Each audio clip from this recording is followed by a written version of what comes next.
Halo, apa kabar Anda semua? Semoga selalu dalam keadaan sehat walafiat ya. Kemarin banyak yang nanya, kenapa kok biasanya pagi dan sore Bung Rocky cuman pagi aja gitu, sorenya nggak sempat muncul tuh. Saya ditanya juga dari chatnya. Ini memang Anda nggak boleh ngilang sebentar aja ya. Sekarang ini Bung Rocky kelihatannya lagi sibuk ya. Anda di Kuala Lumpur ya, Bung Rocky ya? Iya, ini ada beberapa seminar dari masyarakat sipil yang undang saya, jadi saya terlambat kemarin Ya. untuk ngisi FNN. Ya, ya ditagih. Tetap boleh ngomong di negara tetangga dan sebagainya, tapi jadwal sama sama apa viewer kita mesti dipenuhi. Karena kalau enggak mereka selalu bertanya-tanya gitu, ada apa gitu. Karena kadang-kadang walaupun ada di atas gunung pun masih ada terus update kok ini tiba-tiba menghilang kan gitu. Ya, dan juga banyak pikiran di Malaysia, Kuala Lumpur yang memantau Indonesia dan menganggap Hmm. bahwa persaingan politik Indonesia itu kayak nggak ada pola gitu. Jadi Hmm. mondar mandir, mondar mandir, tiba-tiba meledak jadi headline. Kan itu juga mesti ikut saya terangkan tuh. Ya, ya, ya. Ya, ya. Ketemu dengan beberapa orang di beberapa tempat ngopi juga yang kebetulan mungkin lagi libur ke Indonesia, polanya sama itu, mencurigai itu apa yang terjadi. Bisa Hmm. bilang udah nonton FNN aja lah, nanti dibahas di FNN itu soalnya. Iya, banyak saya pantau tuh yang pemirsa kita memang juga berasal dari Kuala Lumpur dan itu bukan bukan hanya sekedar bukan hanya dia warga Indonesia yang ada di Malaysia tapi juga warga asli Malaysia gitu yang nonton FNN saya perhatikan. Banyak banyak itu, banyak. Jadi, itu teman-teman yang ekspat udah lama di sini itu ngasih tahu bahwa mereka ada kelompok yang memantau Indonesia justru dari FNN. Karena Mhm. dianggap unik betul ya, ada pembicaraan yang tiap hari di FNN tentang hal yang itu juga, itu komplain mereka begitu.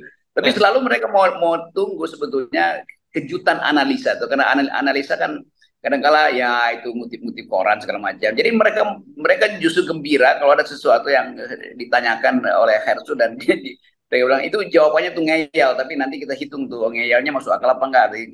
Ini bicaranya begitu juga. Boleh juga tuh saya survei di beberapa teman di Malaysia.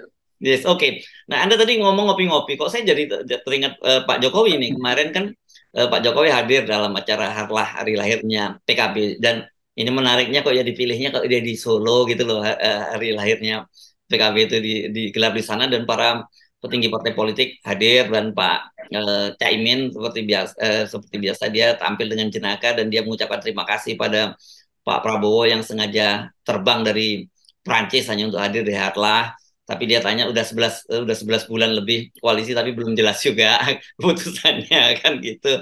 Dia juga nanya lu kok Pak Surya Paloh kok nggak hadir ya walaupun diundang dicari-cari begitu. Nah, itu Caimin seperti biasa lah kayak yang seperti itu. Dan Pak Jokowi juga ngomong soal ngopi-ngopi tadi.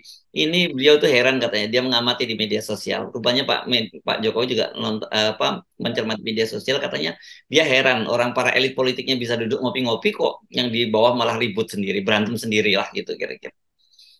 Ya juga yang di bawah bilang kita heran kok Pak Jokowi bisa duduk tanpa pikiran itu, mondar mandir aja tuh dari satu koalisi-koalisi lain. Sama aja. Jadi justru rakyat kecil melihat ini ngapain ngopi-ngopi itu. Ini ada soal bangsa yang mau berantakan itu. Jadi kira-kira begitu ucapan rakyat di bawah tuh. Ini orang kayak kayak eh, ini para politisi tanpa politik gitu, tanpa ide politik. Karena itu isinya ngopi-ngopi doang tuh kan. Ngopi itu kalau ngopi ada pikiran ya biasa aja, bagus. Ini kan ngopi tanpa arah itu. Jadi orang anggap nih Jokowi kayak ini negara tanpa kepala negara, kira-kira begitu tuh. Karena isinya adalah dari satu forum ke forum yang lain, lalu mulai ngeledek-ledek rakyat. Ya, ya, ya, ya.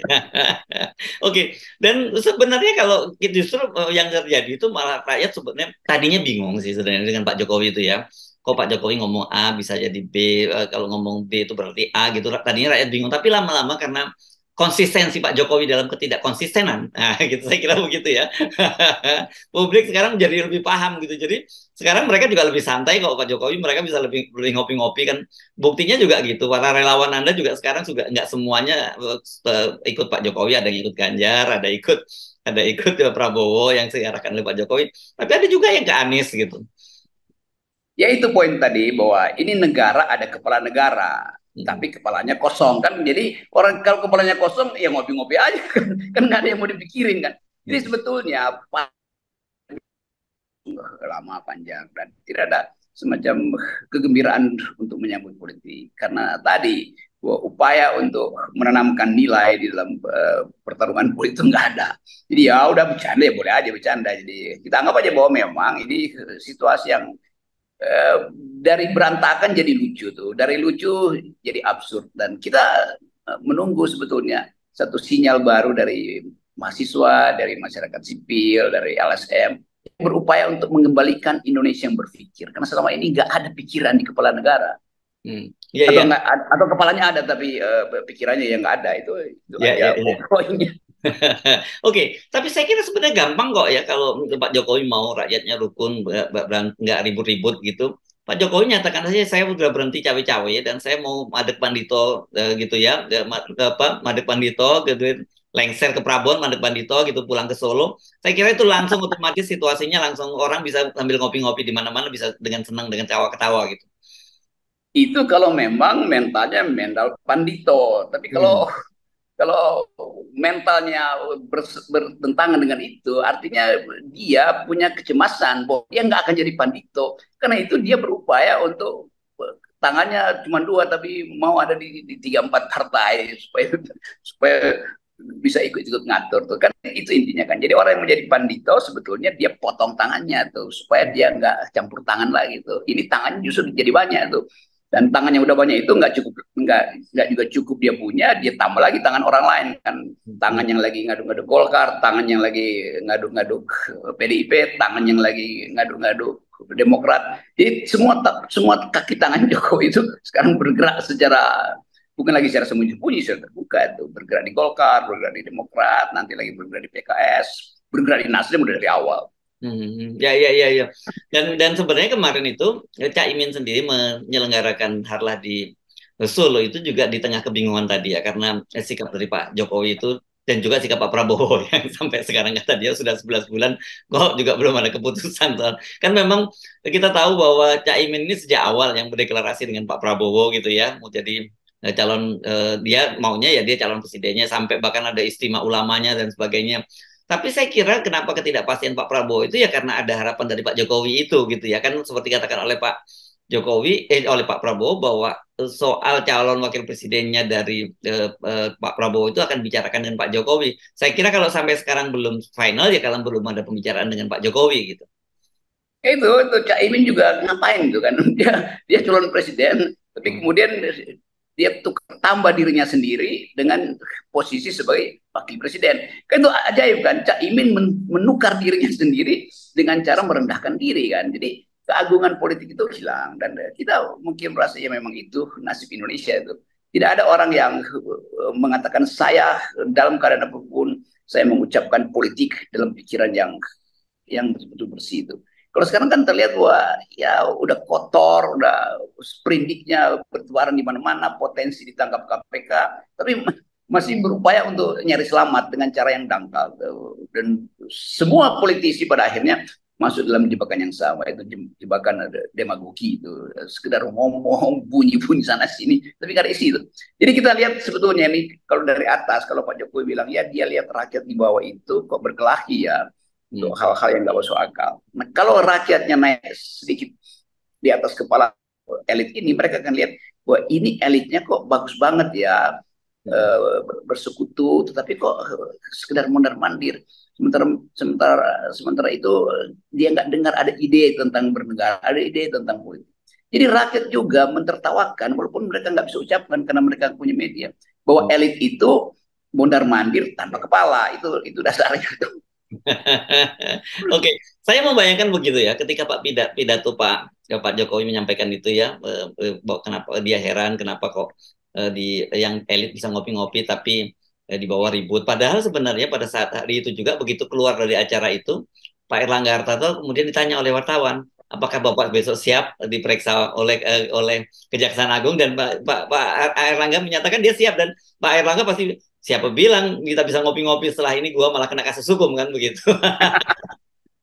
Jadi ilusi ini atau delusi itu. Selalu kita ingin supaya ada tim psikolog atau psikiater itu memeriksa psikologi Jokowi itu. Jadi orang kalau merasa nikmat sebetulnya dia ada di dalam ketegangan tuh. Kan kita mesti bayangkan secara final bahwa tadi saya habis baca satu artikel yang ditulis di Asia Today apa itu Hmm. ditulis oleh Max Lane itu tentang psikologi Jokowi, yaitu sebenarnya hal yang sudah kita bahas berkali-kali di FN, yaitu bahwa Jokowi nggak rasa aman kalau dia nggak punya jari di semua partai, kira-kira begitu kan. Hmm. Dia merasa bahwa dia nanti akan diperkarakan dimanapun, karena itu kalau bisa tuh semua partai yang menang harus ada unsur dia tuh kan. Itu konyolnya di situ tuh. Walaupun kita anggap ya udah memang dia ketakutan karena akan dipersoalkan dinastinya itu. Ini kalau kita supaya aman kita kutip aja tren apa forum Asia ya apa sorry Asia Today apa itu Hmm. uh, terbitan berkala itu yang dikeluarin oleh ICAS itu. Jadi sebetulnya orang-orang di Singapura Malaysia memantau Indonesia dengan nyinyir tuh dengan satir yang ya dirumuskan secara lebih akademis. Mereka mau tunjukkan bahwa Indonesia itu demokrasinya itu berantakan di tangan Jokowi. Kira-kira itu poinnya tuh. Hmm. Dan dia bicara bicara itu artinya mereka juga melihat dari sisi psikologinya begitu ya, Bung Rocky ya.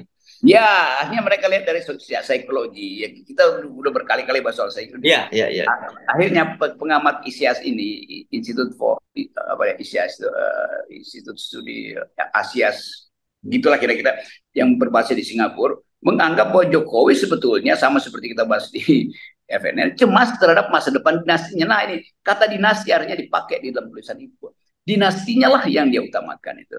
Jadi, karena Hmm. itu nggak mungkin dia bisa tenang kalau dia belum pegang satu lembaga yang bisa mengamankan dinasinya. Nah, lembaga itu namanya partai politik. Nah, karena itu dia mau ambil alih Golkar, karena gagal ambil alih PDIP, gagal ambil alih Demokrat, ya terpaksa ambil alih Golkar kan. Jadi masuk akal yang kita terangkan kemarin, dibenarkan secara akademis oleh para peneliti di ISEAS ini.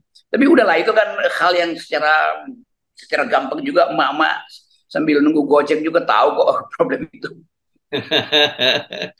Jadi makanya kalau sebenarnya kalau Pak Jokowi yang bicara dan mereka bisa ngopi-ngopi itu yang ngopi-ngopinya seperti apa begitu ya, karena misalnya kalau ngopinya Pak Jokowi dengan Pak Surya Paloh pasti bukan ngopi yang santai-santai yang kemarin itu gitu, atau ngopinya Erick Thohir bersama dengan Pak Prabowo dengan ngopinya Pak Prabowo dengan Caimin pasti juga berbeda kan dengan ngopinya Pak Jokowi juga gitu. Ya, kalau rakyat kecil yang ngopi di warung-warung kopi ya, di Aceh, di Manado, di NTB, di Kupang segala macam kan banyak warung kopi bicara politik. Ya, ya. Mereka bicara tentang nasib mereka, apa yang akan mereka alami kalau ada perubahan politik. Apakah mereka bisa dapat kenikmatan kembali seperti sebelumnya mereka punyai di masa SBY misalnya itu atau bahkan di masa Orde Baru itu yang mereka tegangkan. Sementara kalau ngopi-ngopi ala Jokowi, dia berpikir apa yang bisa saya atur lagi nanti walaupun saya bukan presiden. Apa yang bisa saya atur lewat Gibran? Apa yang bisa saya atur lewat Kaisang? Apa yang saya bisa atur lewat Bobi? Apa yang saya bisa atur lewat macam-macam tuh.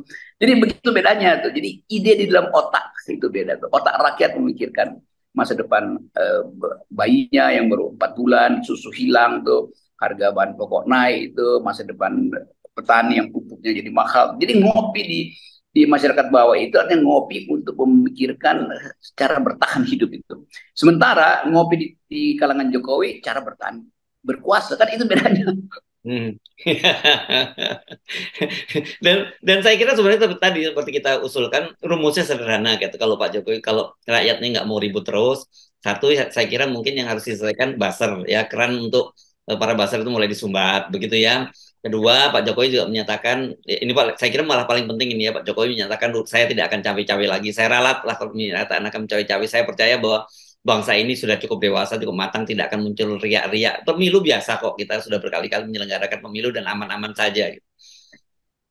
Ya, oh tadi saya ingat majalah namanya Tren Asia tuh. Oh, tren Asia, oke. Okay.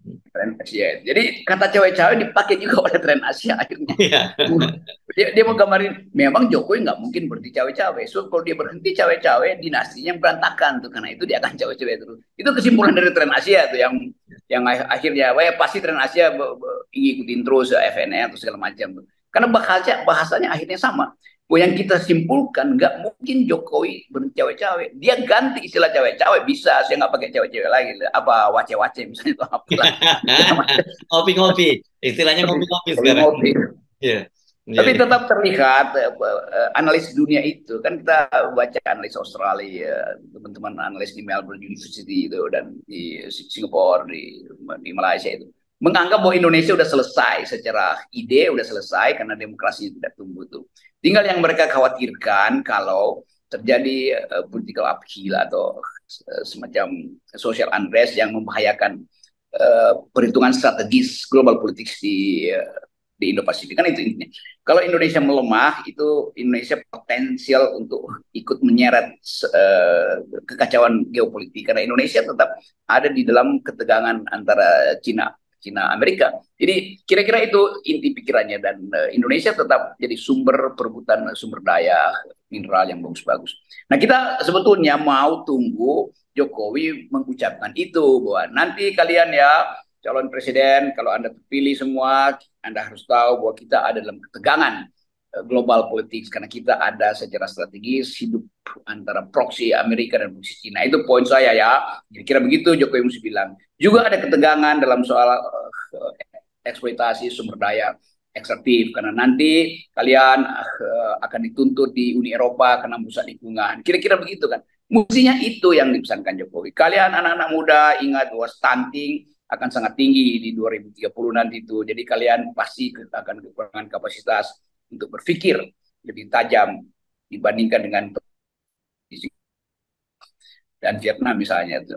Nah, kalian ibu-ibu hati-hati karena kekurangan gizi bisa menyebabkan penyakit degeneratif segala macam. Mestinya itu yang diucapin Jokowi di dalam ngopi-ngopi dengan teman-teman dia kan. Tapi kan nggak ada itu kan. Kan itu artinya ini kepala negara yang memang kosong idenya itu aja. Itu juga hasil saya kalau ngomong-ngomong dengan beberapa teman-teman yang ada di Malaysia yang ketemu di beberapa rumah kopi itu. Ya, oke. Baik, terima kasih Bung Rokim. Nggak apa-apa, sekali-kali Anda rehat dulu di Malaysia dan bisa tertawa-tawa lihat situasi di Indonesia gitu ya, di Jakarta. Oke, tapi terus update viewer kita di FNN dengan 0%. Ya, Bung Rokim. Ya, ini pentingnya tuh. Ini bukan cawe-cawe, ini ide tentang demokrasi. Ya.